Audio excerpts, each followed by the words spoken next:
So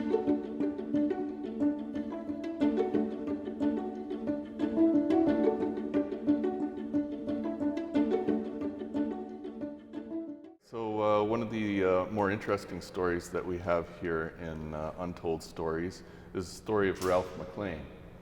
Ralph MacLean was originally from the Magdalen Islands, a small island group off the coast of Quebec, and he joined up to go overseas to help fight the Second World War.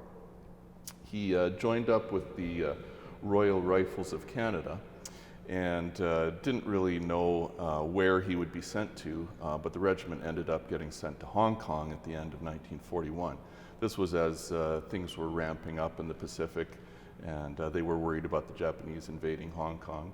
And indeed, the Japanese did invade Hong Kong, and they overran Hong Kong very quickly. The campaign took less than a month, and Ralph was taken prisoner and spent 4 years in a Japanese prisoner of war camp. Obviously, he wasn't treated very well there.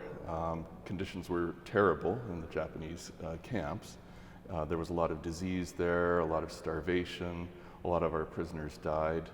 Fortunately, Ralph made it through. One of the reasons why he made it through was because he was actually sort of an interpreter, and the camp commandant helped.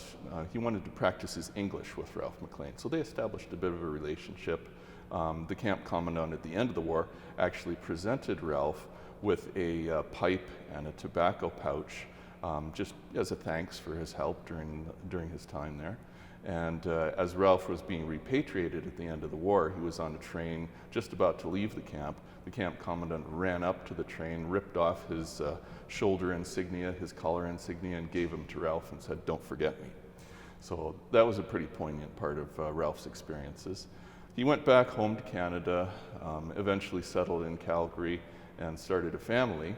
His daughter ended up falling in love with a Japanese-Canadian man, interestingly enough.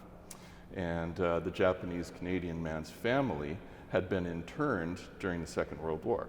So you would think that on Ralph MacLean's side, he would harbor some bad feelings against anyone of Japanese descent, and on the Japanese-Canadian side, that they would also harbor some bad feelings. But the two families meshed together wonderfully, and it was just hit it off from day one.